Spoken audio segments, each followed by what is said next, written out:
আজকে আপনাদের এমন একটা জায়গার সন্ধান দিব যেখানে আপনারা একের ভেতরে 10 পাবেন, যেখানে গেলে আপনার মনে হবে আপনি কক্সবাজারে চলে আসছেন, কারণ এখানে অনেক রকমের সিফুড পাওয়া যায়।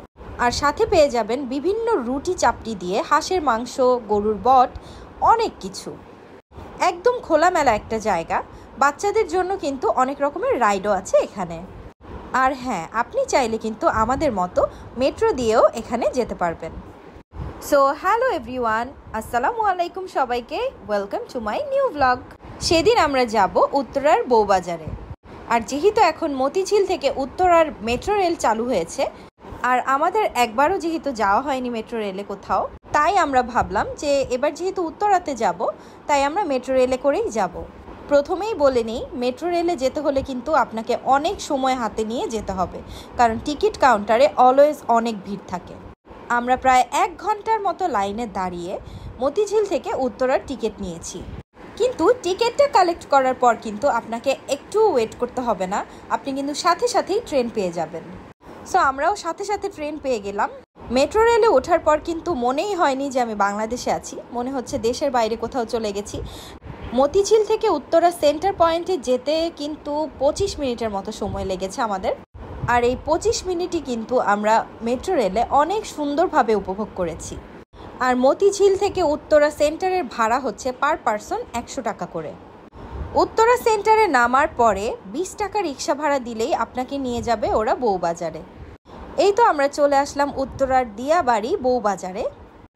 আর আমি পুরো লোকেশনটা কমেন্ট বক্সে দিয়ে দিব। খুব সুন্দর খোলামেলা একটা জায়গা, যেখানে অনেকগুলো রাইডও আছে যাতে করে বাচ্চারা এনজয় করতে পারে। আর পাশেই কিন্তু রয়েছে অনেকগুলো স্ট্রিট ফুডের দোকান। এখানে সব কিছু আপনারা একসাথে পেয়ে যাবেন। এই যে এই দোকানটাতে ওরা চিকেনের সব কিছু বিক্রি করছিল, যেমন চিকেন বারবিকিউ, চিকেন মশালা, এই টাইপের আইটেম বিক্রি করছিল। একদম আপনার সামনেই ওরা বারবিকিউ করে দিবে। এরপর কত রকমের সিফুড আপনি খেতে চান, সব ধরনের সিফুড আইটেমই এখানে পেয়ে যাবেন। কাঁকড়া কত? কাঁকড়া এটা পার পিস 150, এটা পার পিস 400, এগুলো 200 করে, এটা কোনটা? এটা 200 পার পিস 200। এই তো সব কিছুর দাম এভাবে জেনে নিলাম আমরা সিফুডের। তারপরে আমরা স্কুইড অর্ডার করলাম। যেহেতু প্রথমবার গিয়েছি, একটু ভয়ে ছিলাম যে ভালো হবে কিনা খাবার। একদম চোখের সামনেই আপনাকে স্কুইডটাও বানিয়ে দিবে ওরা।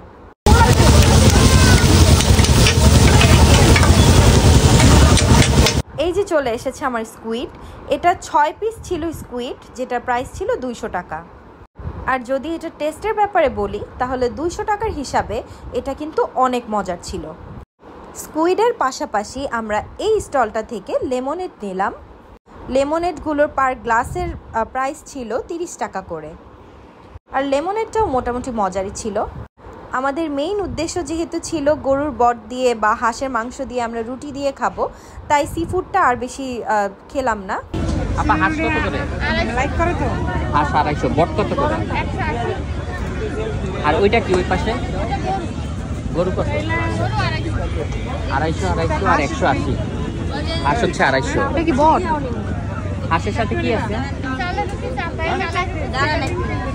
চালের রুটি কত করে? চালের রুটি 10 টাকা করে। চাপটি কত? 30 টাকা। আপনারা এরকম অনেক স্টলই পেয়ে যাবেন। যেহেতু এখানে একটু ভিড় বেশি ছিল, মনে হলো যে এখানের খাবার হয়তো বেশি ভালো, তাই আমরা এখানেরটাই ট্রাই করব এখন। আর এখানে কিন্তু আপনি অনেক রকমের রুটি পেয়ে যাবেন, যেমন কালাই রুটি, চালের রুটি, ছিটা রুটি, আর সাথে কিন্তু চাপটিও থাকবে। সো আমরা এখান থেকে হাঁসের মাংস অর্ডার করলাম 2টা, যেখানে একটা হচ্ছে 250 টাকা করে আর প্রায় 5 পিসের মতো থাকবে। আর একটা গরুর বট নিলাম, সেটার প্রাইস ছিল 180 টাকা। আর চলুন এখন খেয়ে দেখি কেমন। হাঁসের মাংসটায় একটুও ঝাল ছিল না, আর হাঁসের মাংসতে ঝাল না হলে আমার ভালো লাগে না। সবার আসলে একরকম নাও হতে পারে টেস্ট, কিন্তু গরুর বটটা কিন্তু ভালো ছিল। আর আমরা কিন্তু ওদের প্রত্যেক ধরনের রুটি টেস্ট করেছি। আমার কাছে সবচেয়ে বেশি ভালো লেগেছে ওদের ছিটা রুটিটা আর হচ্ছে চালের রুটিটা। চাপটিটাও মোটামুটি ছিল, আর যেহেতু কোনো ভর্তা ছিল না, তাই চাপটিটা অত বেশি যায়নি। আর এটা হচ্ছে কালাই রুটি। আর আপনারা চাইলে কিন্তু এখানে পিৎজাও ট্রাই করতে পারবেন। এখানে কিন্তু দেখলাম অনেক রকমের পিৎজাও ছিল, যেহেতু আমাদের পেট ভরে গিয়েছে অলরেডি এত রুটি দিয়ে মাংস খাওয়াতে, তাই আর আমরা পিৎজা সেদিন নিলাম না, কিন্তু নেক্সট টাইম অবশ্যই পিৎজা ট্রাই করব। সো এই তো আমাদের খাওয়া দাওয়া শেষ হয়ে গেল, আর আমরা এখন আবার উত্তরা সেন্টার থেকে মতিঝিলে চলে আসবো মেট্রো দিয়ে। ব্লগটা কেমন লাগলো আপনাদের কাছে অবশ্যই কমেন্ট করে জানাবেন, আর আমাদের পেজটাতে ফলো দিয়ে ইউটিউব চ্যানেলটাকে সাবস্ক্রাইব করে আমাদের পাশেই থাকবেন। Thank you so much for watching.